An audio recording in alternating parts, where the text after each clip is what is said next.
This is Texas News Now, sponsored by Germania Insurance. In Austin, I'm Quita Culpepper. Early voting is underway for the March 3rd primary election in Texas. And among the closely followed races is the Republican primary for U.S. Senate. Reporter Daniel Perot spoke with candidates and voters in Williamson County. I wanted to show my support for James Tallarico. Across Texas, voters wasting no time casting their ballots. Just come in and get it done and go home. Fong Su says he was excited to make his voice heard. I'm happy to vote it because I picked the office, which one I know for. Incumbent Senator John Cornyn is seeking a fifth term, but needs to get past Attorney General Ken Paxton and Congressman Wesley Hunt in the primary first. On Tuesday, Cornyn held a Get Out the Vote rally in Austin. And let's make sure that we don't indulge in complacency.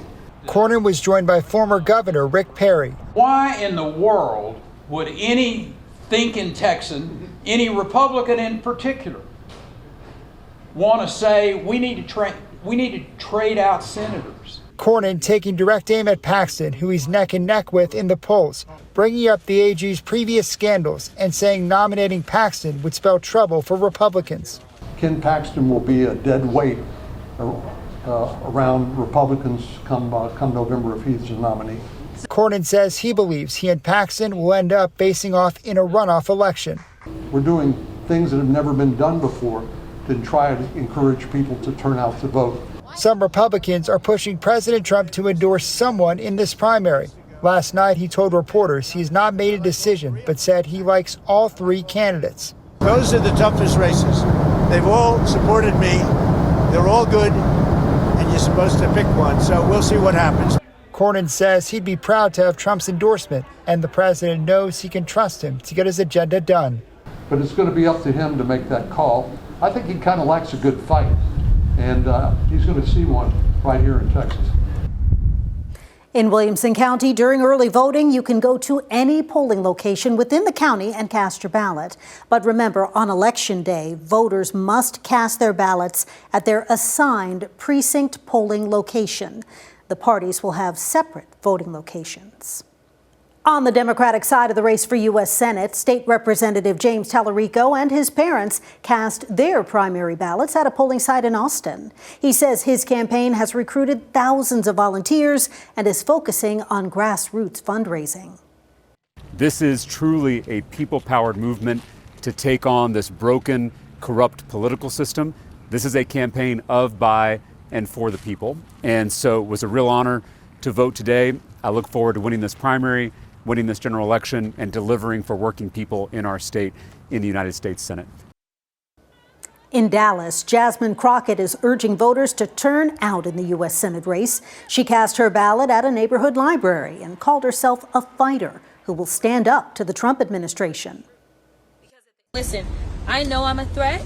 I just need people to decide that they are going to show up today and vote for the fighter that they know that I am. Every single Democrat has been saying we are failing when it comes to really opposing this government. I don't think that this is about right or left. I absolutely believe this is about right or wrong. Central Texans who knew or met the Reverend Jesse Jackson are paying tribute to the civil rights leader. Jackson died early Tuesday morning at age 84. Adam Bennett shares their memories and the impact they say he had on Central Texas. Outside this East Austin polling place on Tuesday, State Representative Cheryl Cole. And it's fitting that we should be recognizing and discussing him on the first day of early voting in Texas because he was an advocate for voting rights. Remembered Reverend Jesse Jackson, hours after she and her husband learned about the civil rights leader's death. He also knew Reverend Jackson, and we just said a quiet little prayer that he's in heaven. Representative Cole met Jackson in 2021 when the Texas Legislative Black Caucus broke quorum and went to Washington, D.C. to push for voting rights. And how did you walk away from that conversation feeling? Where you feel like you've just met a giant in person. That same year, Jackson was in Central Texas, marching from Georgetown to the Capitol for the same issue. It's one of several times since the early 1980s he and NAACP Austin President Nelson Linder crossed paths. He always had a desire to speak to people and embrace people, and I think his level of energy was unmatched. And I don't think that was really appreciated the way it should have been. Linder believes Jackson's legacy in Central Texas includes voter rights, civil rights, education, and helping lower-income people. Inside the LBJ Library, near photos of Jackson's last visit to the museum during its Civil Rights Summit in 2014, museum curator Laura Hill showed us their collection of donated items from Jackson's 2 presidential campaigns. It's used a lot in the education department, again, to sort of help students think critically about how elections are run and sort of how messaging works. Opening minds using mementos from campaigns, Representative Cole says, open doors. Jesse Jackson paved the way for Barack Obama, and he paved the way for many African-American politicians and others. Moments before this state lawmaker walked into this building to cast her vote on a ballot where her name appears. Adam Bennett, KVUE News. Austin police are investigating a shooting that happened at a shopping center on Manor Road near Highway 183 Monday night. Officers found one person who'd been shot. They were taken to the hospital and are expected to recover. Anyone with information on this shooting is asked to call police.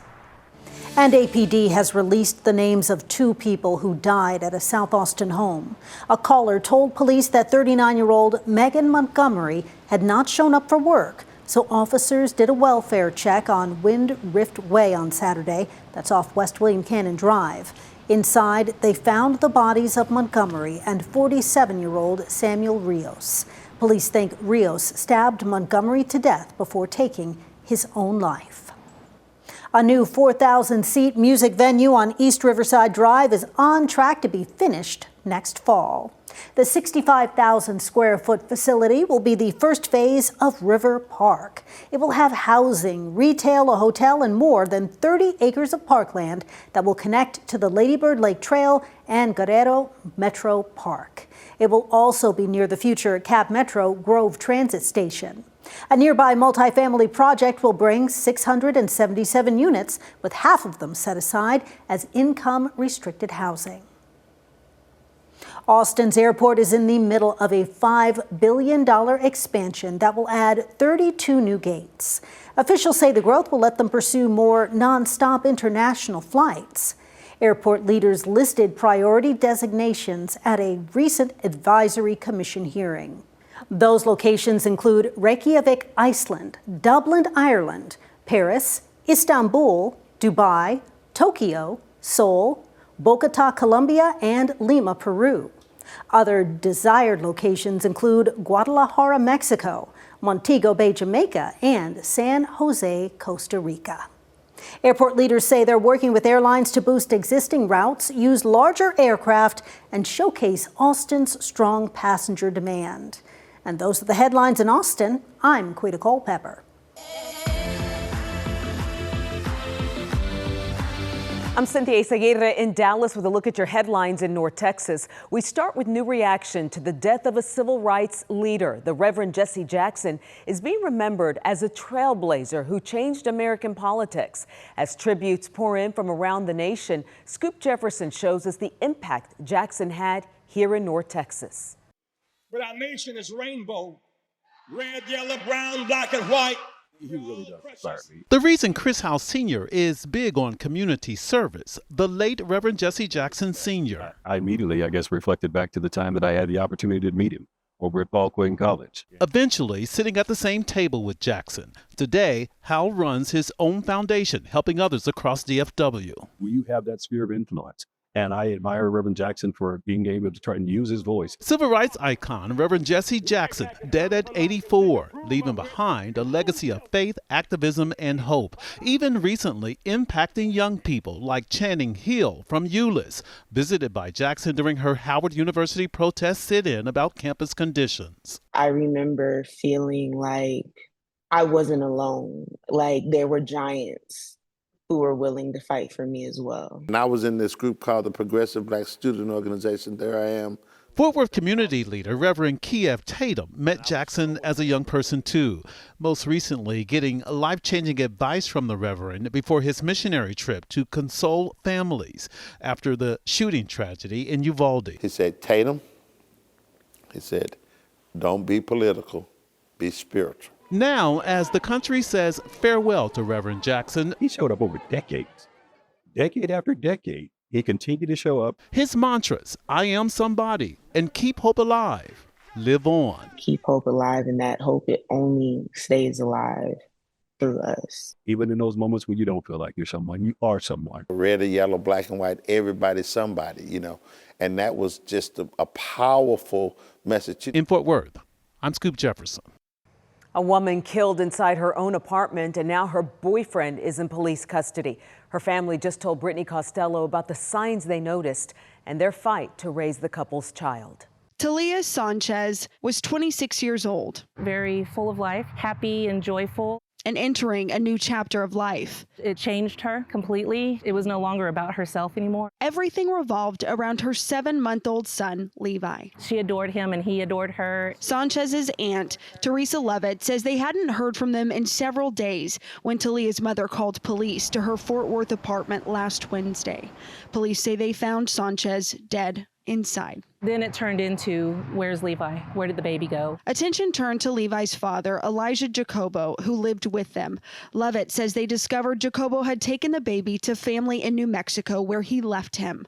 Fort Worth police officer Cynthia Wood says law enforcement caught up with him in El Paso. When your information is entered into a warrant for a crime such as this, somebody's going to encounter you. He's now facing charges related to Sanchez's death. There were signs. Levitt says months earlier, Talia had called police about a domestic violence incident. She wanted to stay with him and keep her family together for the sake of Levi. She didn't want him to come from a broken home. Now, they say his world is shattered. They had a picture blown up of her to put in my sister's house.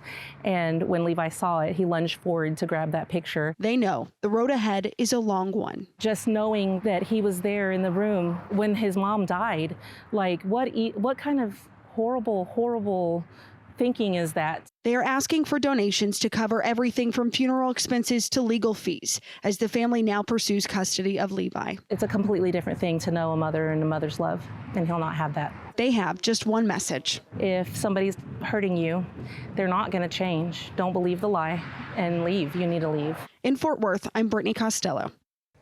A barber transformed his shop into a sensory-friendly experience, and now he's taking social media by storm. Tiffany Liu shows us why it means so much to children and their parents. You want to take it off? From the weighted cape I don't think he liked nothing around his neck. to none. From the floor to the chair. Shake. Quentin decides how he wants this haircut done. All right, come on, one.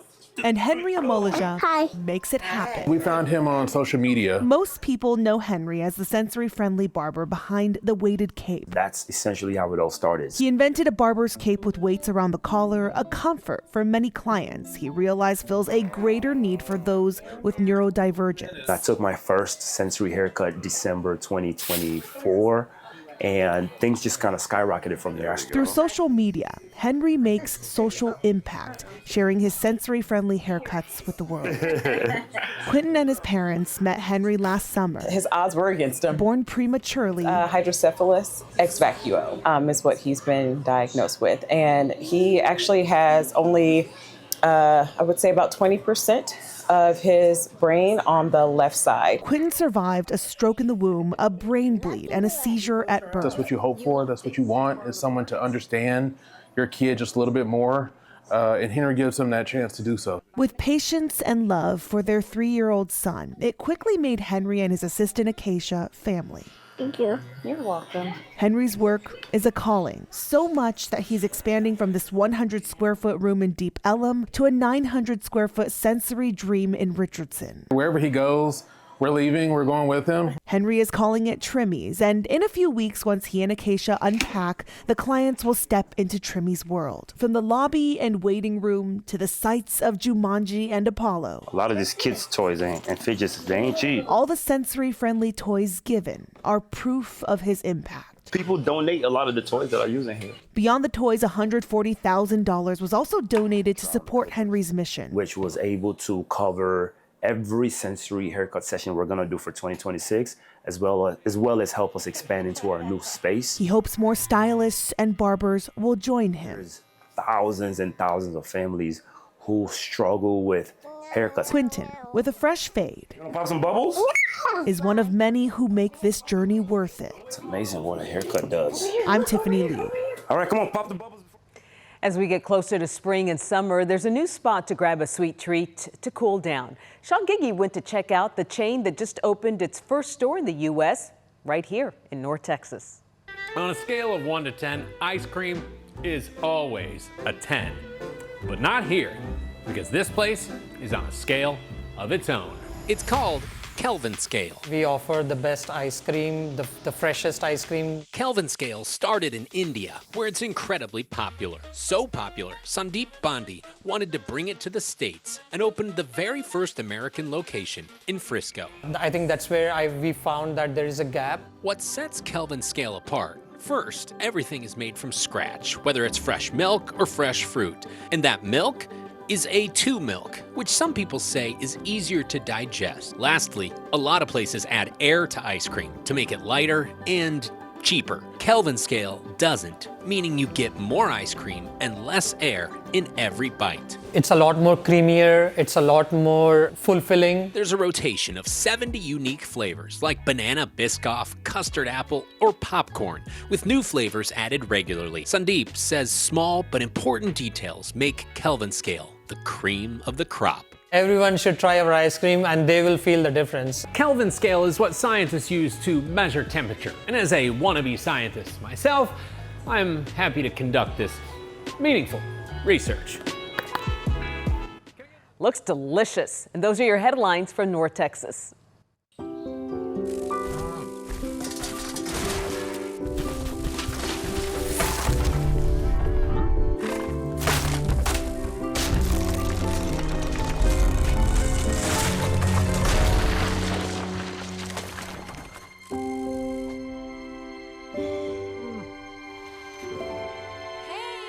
For insurance you can trust, help is just a handshake away. Find your local agent at germaniainsurance.com.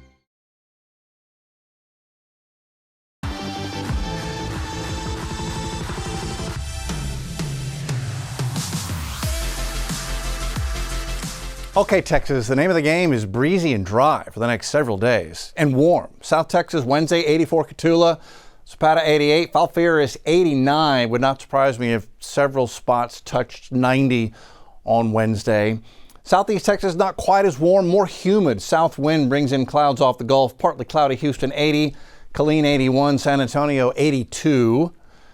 North Texas, Dallas 79, Sherman 76, Decatur 79, Waco 81, Tyler 79. Partly cloudy, no rain expected on Wednesday here or really anywhere in Texas. And it will be windy in West Texas again. We had gusts to 60 and above across the Panhandle on Tuesday. I think we may see that in some spots on Wednesday. Plainview 70 and windy, Shamrock 74, Canadian 74, Lubbock 73, and it will be windy as well out toward El Paso, windy in 71, El Paso, Midland, windy 76, La Mesa, windy in 75, Fort Stockton, you guys hit 81. The wind, again, it's a critical fire danger across northwest Texas into southeast New Mexico, and then West Texas back out toward El Paso. Be really careful with anything that can burn. That wind and all the dead, dry plant material we have from all the freezes we had is just laying on the ground.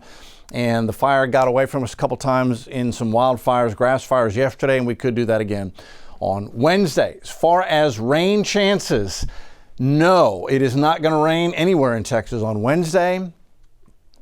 And then it looks pretty dry on Thursday. Thursday morning, maybe a sprinkle near Houston to Tyler, but really that's it, a sprinkle in southeast Texas. The rest of the state, El Paso, San Angelo, Lubbock, Amarillo, were bone dry at least through Thursday, and looking out through Friday, a sprinkle for southeast Texas.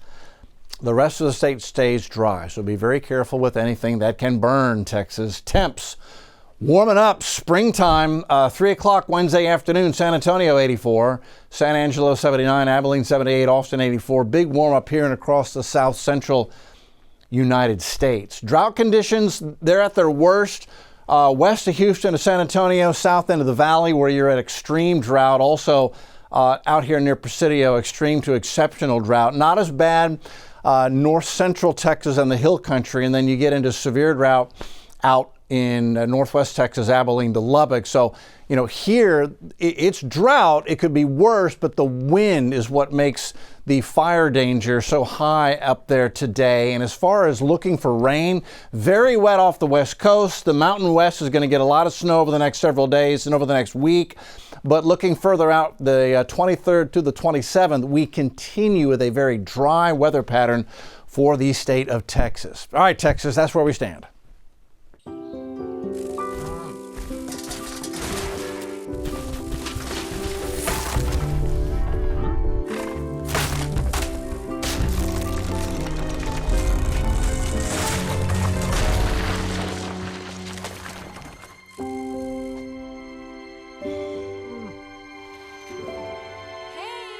For insurance you can trust, help is just a handshake away. Find your local agent at yourmediainsurance.com.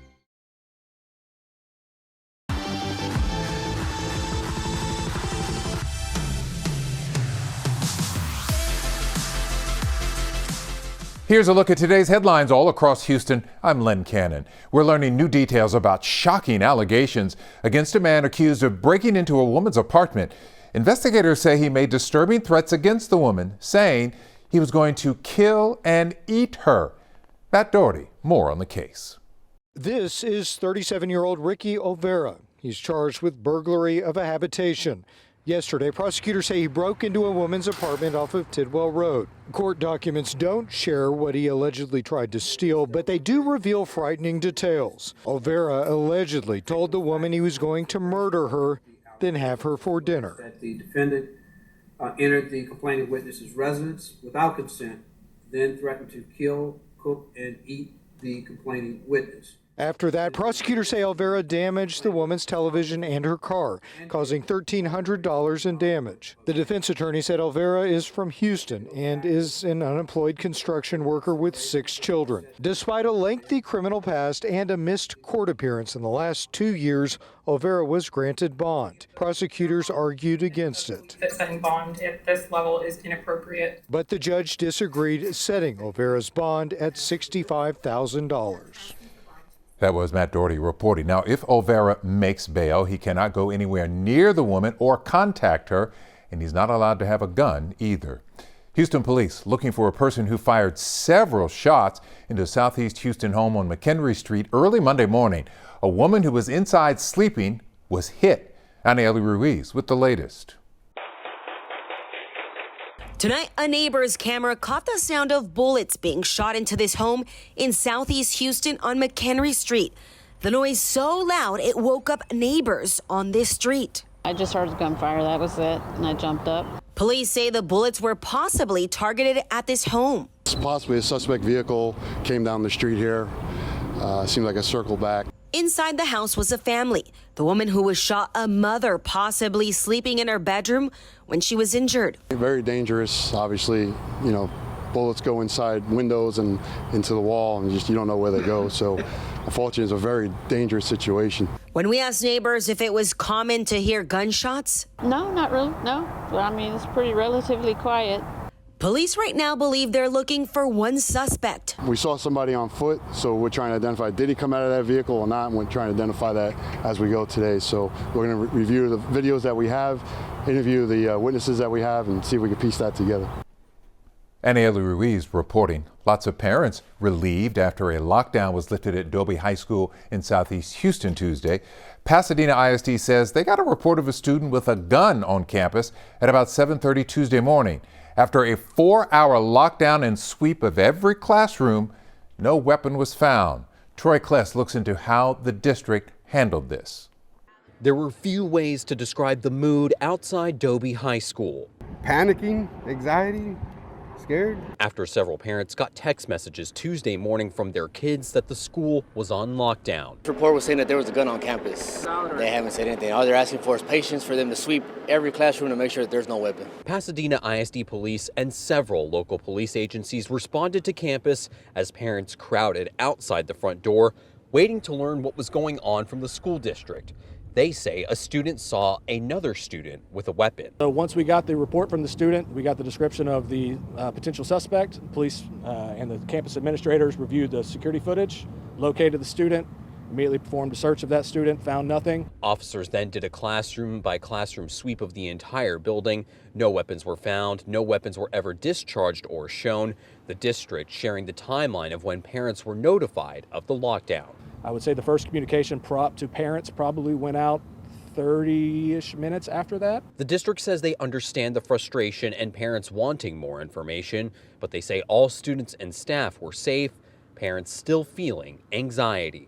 I guess only in America we get gun shootings and lockdowns for schools, that kids are bringing guns to schools. And that only happens here in the United States. That was Troy Kless reporting. A first-of-its-kind partnership bringing U of H downtown and Houston ISD together, allowing guaranteed college admission to certain HISD seniors. How about that? Katira Winfrey was at UHD for the ceremonial signing of a partnership and explains how to qualify. U of H downtown says roughly 70% of the students enrolled here are first-generation college students. And if you have a GPA of 2.5 or higher, you can add to that number. The University of Houston downtown and HISD says this partnership is ideal for students who may not have seen themselves as four-year university students, adding it will be an easy transition from high school to the smaller classroom settings found at U of H downtown. The district says this partnership is another way to build on Houston's growing workforce by keeping Texans in Texas. Those who qualify will have their application fees waived and access to financial aid and scholarships. When horizons open up like this, I think it's really important that students be able to take that opportunity and know that you don't have to be, a perfect A student. It's okay. This program will keep Houston talent right here in Houston, where our students can learn, thrive, and ultimately contribute to the city they call home. Students graduating from HISD this spring will be eligible to apply for fall admission. Representatives say they are hopeful other universities and districts will be able to use this model once it is refined. Reporting in downtown Houston, Katira Winfrey, KHOU 11 News. To baseball now. Spring training continuing in West Palm Beach for the Astros. One player fans are hoping to see have a great season is pitcher Lance McCullers Jr. When healthy, we know he can be a difference maker. Jason Bristol spoke to McCullers about having a great season in the final year of his contract. Lance McCullers Jr. says he feels great physically, but emotionally this spring carries a different perspective, and we could sense that. If I am healthy and, if that's in the plan for me, I would love to keep playing baseball, but it's not like something for me where it's like it has to swing one way or the other, And so that's a good place to be. McCullers is now 32, entering the final year of his contract. In the past 4 seasons, injuries have limited him to just about 100 innings total. Here's Lance throwing a bullpen session on Friday. So far, manager Joe Espada likes what he sees. But he's in a really good frame of mind, and I think that's what's so important. Him believing that he still has the stuff. McCullers understands the reality of his situation. He may not be done with baseball, but baseball may ultimately decide when he is. I would love to be good, not because I want to necessarily continue to play, but just because I would love to be good, for this organization, this fan base in my last year here. And the reaction on social media to what Lance had to say, fans, for the most part, rooting and pulling for him, given how much of a struggle he's endured. In West Palm Beach, Jason Bristol, KHOU 11 News. Pulling for Lance this year, pulling for Lance. That's a wrap of your Houston headlines. I'm Len Cannon. Here's your headlines from Southeast Texas. I'm Mark Armstrong. Texas DPS, they've identified the man killed in a Newton crash Sunday as 77-year-old Timothy Knighton. Now, those who loved him, they're sharing fond memories with 12 News. Friends say that Knighton, he was deeply rooted in his faith and the Newton community. He's leaving behind his wife, daughter, grandchildren, and many who saw him as a second father. Investigators say that another vehicle crossed into Knighton's lane on County Road 4002, killing him at the scene. Knighton's longtime friend Coleman Rollins is remembering him as a man who never met a stranger and who loved to chat with people. Every time I'd come down, I'd let him know I was in town or I was coming, and he was always trying to meet up and visit, see my kids. He got real close to my children, too. They were like his grandkids, kind of. Pretty much treat him real good, and it was always a good time. And the two had been friends for more than a decade. Rollins says his memory is never going to fade. Meanwhile, DPS telling us that the crash is still under investigation. And a man is in critical condition after being hit by two vehicles in Orange Monday night. 12 News was on the scene as police responded to that crash around 7 p.m. It happened in the 1900 block of MacArthur Drive. Witnesses telling police that the man walked into oncoming traffic and was hit by one vehicle and struck by another. First responders performed CPR before he was rushed to St. Elizabeth Hospital. Police telling us that both drivers stayed at the scene and are cooperating with the investigation.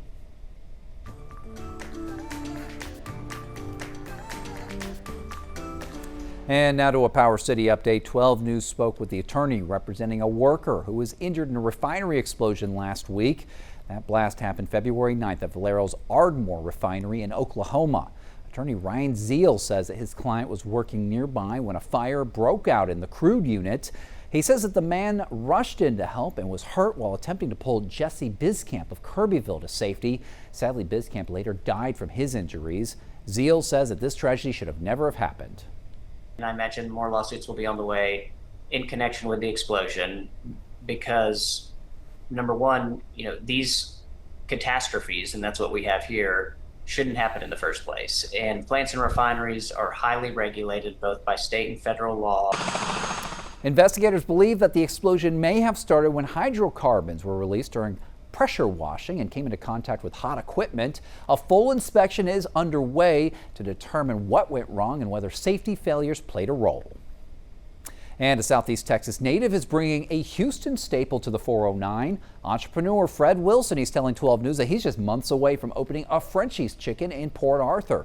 It's going to be located in the 2200 block of Gulfway Drive in what was once a Church's Chicken. 12 News reporter Ebony Coleman, she has more on how this is going to bring jobs to Port Arthur and revitalize that part of the city. To bring this well-established and distinguished franchise to the city is just, it's surreal sometimes. For Port Arthur residents, you may have noticed a new Frenchie's Chicken restaurant taking shape along Gulfway Drive. I just couldn't pass it up because in my mind I already knew the different type of things that I could do to bring a spark back to that side of town. For entrepreneur and Port Arthur native Fred Wilson, this location carries childhood memories, including weekly trips to the former Church's Chicken that once stood in the same spot.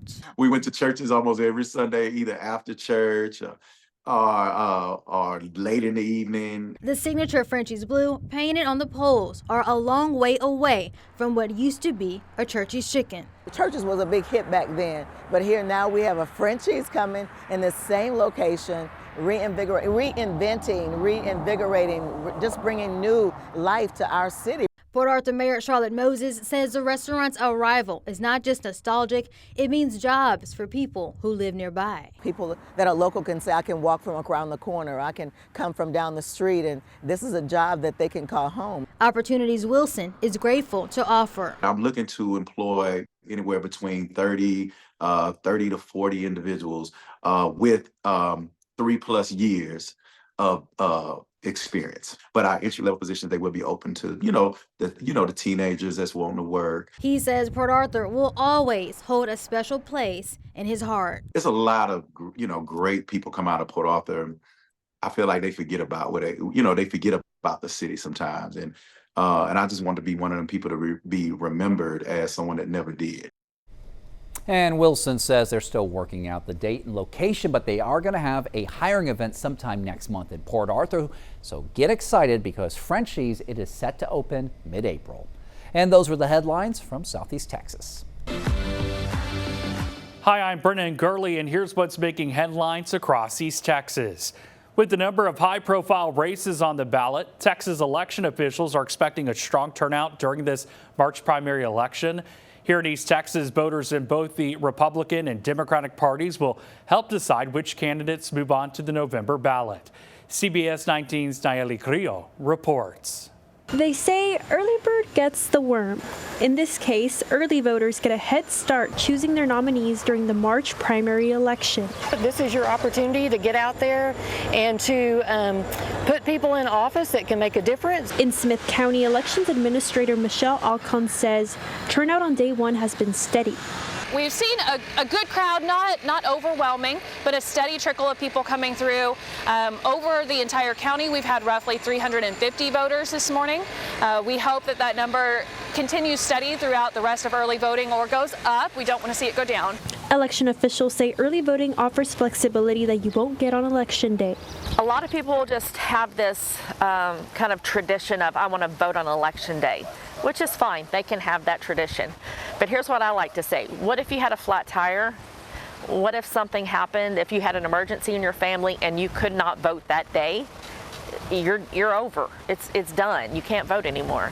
They encourage voters to do their homework before hitting the polls, especially with long ballots that include both candidates and party propositions. Both parties put out a kind of a survey of propositions to poll their constituents to kind of see what they feel is important, and they may bring it up later for the legislation to make some changes. Early voting runs through February 27th and marks the first election under new legislative and congressional maps, though East Texas voters won't see major changes. Didn't affect Broward County at all, hallelujah, because that was a big headache for a lot of counties. In Smith and Gregg counties, voters now look ahead to March 3rd and, of course, collecting their I voted stickers. If we run out of those, we get in trouble. So I'm going to have to start like drawing on a piece of paper. I'll get like tape and start drawing I voted and put it. No, we ordered a bunch of I voted stickers for this election. For CBS 19, I'm Nayeli Carrillo. A Henderson County family is desperately searching for answers after their loved one was killed in a hit-and-run crash. They say one piece of information could bring them the closure they so desperately need. CBS 19's Diana Aird spoke with the family and shares the message they want the public to hear. One piece of information could bring justice and peace to our family. Martha Belcher's family is pleading for answers after she was tragically killed in a hit and run while walking along FM 2709 just north of Athens when the driver fled the scene.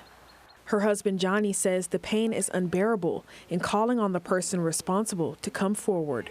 Person that has taken my wife, their grandmother, their great-grandmother away from them to stand up and do what's right for this whole family.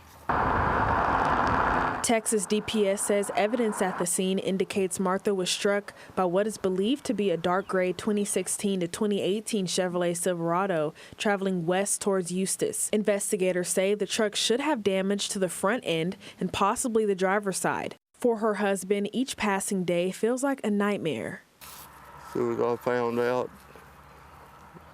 my life ended too. He says right now it's his family holding him up in more ways than one. We got married on 9/11. We were looking forward to that 25 years that we've been married. And now it's been destroyed. She was the foundation to our family. Her family describes Martha as loving, positive, and the glue that held them all together. A woman who made anyone she met feel like family. And she didn't have to know you. She would just give you love. Every time you see her, she always brought happiness. She always makes you smile. And right now, all that love she gave people, she just needs that love back. Now friends and family say the loss has left a hole in their lives and they're urging the driver to do the right thing. But think about it as if it was y'all's mom. You know, if it was y'all's kid's grandmother, you know what I'm saying? How do you come home and tell some little grandkids that their nanny is gone? Do what's right for this whole family. Please do what's right. For CBS 19, I'm Ayana Aird. And that's a wrap of your East Texas headlines. I'm Brennan Gurley.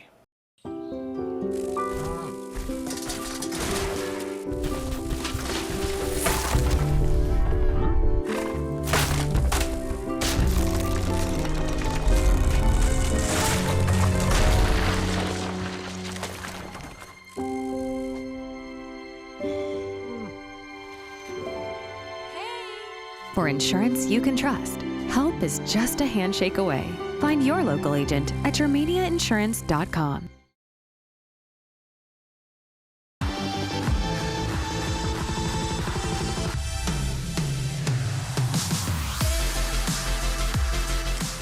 I'm Isis Romero, and this is the news in San Antonio. An investigation is unfolding after a man was hit and killed Tuesday morning outside a Northside apartment complex. Right now, officers are still trying to piece together what happened and who killed him. Rania Kaur has the latest. That man was taken to the hospital but died a short while later from his injuries. Police tell us the man was hit in an apartment complex parking lot right off of West Avenue and Blinko Road.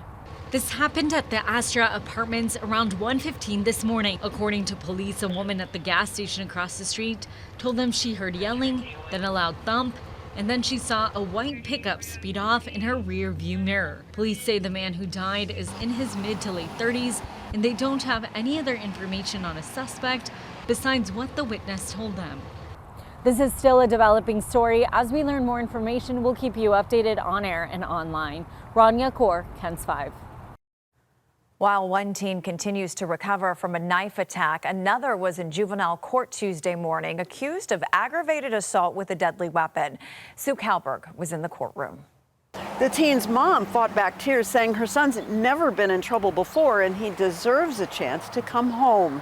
So I do find probable cause for your detention. But Judge Jacqueline Valdez says there is enough evidence to move forward with charges. However, based on this being an aggravated assault involving a knife, the probation division recommended detention, as did the prosecutor. Given the egregious facts of this case, we believe he's not allowing himself to be adequately supervised. The teen's attorney asked for him to be released on a monitor, saying this is his first time in trouble, and his mom cried for leniency. She told the judge several boys were chasing and attacking her little girl, and this teen reacted to save his younger sister. but as far as in trouble, nothing like this. Self-defense for himself and his sister. The incident happened during the noon hour Monday on Tadpole Bluff near Walsham Road. Investigators haven't released specifics, saying both the victim and the accused are minors. The teen's extended family was disappointed they couldn't take him home today, but he returns again on March 3rd for another chance to win his release. At the Juvenile Justice Center, Sue Kalberg, KENS 5.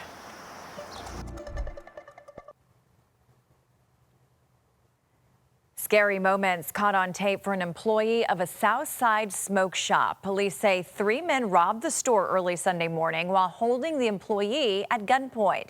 At one point, someone fired a shot that nearly struck an employee in the head. Mikey Menace spoke with the manager of the business, who walks us through what happened. The surveillance video shows one of the suspects entering the Potheads dispensary on Pleasanton Road near Southwest Military Drive around 2:30 a.m. Sunday morning, armed with a gun. Leanne Gonzalez is the manager of the store. She was not there during the robbery, but says it all started when the man pretended the door to the store was jammed. He grabbed her by her neck and put the gun straight to her head. Gonzalez says the employee tried to fight back, but she ended up being pushed to the ground. And he had to hit her in the back of the head with the gun. The employee didn't want to talk on camera, but believes the man fired a shot near her head to keep her still. She says she remembers a ringing in her ear and smelling the gunpowder. The gunshot left a hole in the tile. It really could have hit her. She really could have she could have lost her life. Police say a second suspect entered the store and started grabbing items and cash, while a third suspect waited in a getaway car. So far, none of the men have been found. We need justice. Northeast ISD is being investigated by the Texas Attorney General after the district reports a group of students walked out of Churchill High School. All of this comes as students across the area gathered on President's Day to continue voicing their opposition to the Trump administration's immigration policies. Megan Reyna has the latest. On President's Day, a day off for San Antonio students, several of them gathered downtown to march, including a senior at Steele High School. Seeing that Trump wants to deport these hard workers and claim that we're all criminals and gangsters, I hate it. And a freshman from St. Anthony's Catholic School. The Hispanic, the Chicano communities, they call us the sleeping giants, and we finally woken up. Both young men participating alongside their parents. But on the same day so many young voices have been heard, the Texas Attorney General sent a strong message regarding protests or walkouts happening during school hours. Ken Paxton says he's now investigating Northeast ISD along with 2 other Texas school districts for, quote, facilitating and failing to keep students safe and accountable during various student protests, end quote. Any ISD officials say the AG is referring to a walkout by students at Churchill High School about 3 weeks ago. They added they're cooperating fully with the investigation, but point to a Facebook post they made about walkouts, which states students who participate will have to be marked for an unexcused absence, and if they cause any disruption, could face disciplinary action. Paxton said in his statement, quote, let this serve as a warning to any public school official or employee who unlawfully facilitates student participation and protests targeting our heroic law enforcement officers. My office will use every legal tool available to hold you accountable, end quote. Meanwhile, these young men say they won't let these investigations stop them from speaking out. It's our First Amendment, right? We're supposed to be able to protest against the government if they're not doing a good job. The radical route of walking out needs to be heard. It needs to be continued. And that's the news in San Antonio. I'm Bailey Bates. Here are your headlines from Central Texas. A new effort to fight fires in the Lone Star State is getting started in Central Texas. The city of McGregor broke ground on a brand new Texas A&M Forest Service facility. It will serve as a hub for fire and environmental resources. The facility also provides a place to store equipment and perform maintenance on big rigs and firefighting equipment.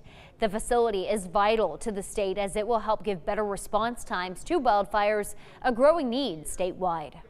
Over the last 5 years, my folks have responded to and that's working with the VFDs, because that's very important, that they are partners, about 1,500 fires, totaling about 5,000 acres, and they've saved a lot of structures here, about 700 structures over that 5-year period. Wow, the A&M Forest Service says their agency has a threefold mission. They say it's not only protection, but fighting wildland fires and also mitigating those fires, while also coming in and helping communities recover in the aftermath. Meantime, the city of Temple will start to look more like Austin and Dallas. That's because 150 new pay-to-park signs are coming to downtown as part of a long-term overhaul to parking in the area. Our Sydney Walker heard from business owners and employees downtown who have mixed reactions. As downtown Temple continues to change, so is its parking. I think, every community, every town grows and you go through some growing pains, but I think it's good to get ahead of the growth. Clint Harwell, owner of Pignetti's restaurant, says as the city continues to grow, it's expected. If you go to Walmart, you can't park up front. If you go to Sam's, you can't park up front. Things that change with the time for the better, even though we might not like them initially. The city thinks similarly, arguing, quote, growth brings change, and that this move is designed to improve turnover and make it easier for customers to find parking close to businesses. They think that's going to be the end-all fix, but you still have the same number of parking spots. Karen Dolan doesn't agree and worries it will scare customers away. If that's confusing to them, they'll just say, forget it, I'm going to go to a place that doesn't have all this going on. Especially the elderly who shop there often. Make them think about coming here twice, the elderly, because of the income, they're trying to watch their pennies. But it isn't just a problem for businesses and customers. Us here, and there's a lawyer's office there, and there's a boba shop over here, and so some of us are just like normal people, like trying to come to work. Alyssa Aguilar is an employee at the Barber Lounge, but Besides worrying for her clients and finding a spot for her to park in, she's scared for the downtown community. People come here and spend hours down here putting back into the community and like giving business to these places that are here that wouldn't get business. I feel like to a certain extent if we put those in. Business these small spots need. They're mom and pop businesses. That was Sydney Welker reporting. The city of Temple says they're not handing out tickets yet, and they haven't decided when they'll start. They say they'll send the details to businesses directly first. Those are your headlines from Central Texas. Texas News Now is sponsored by Germania Insurance.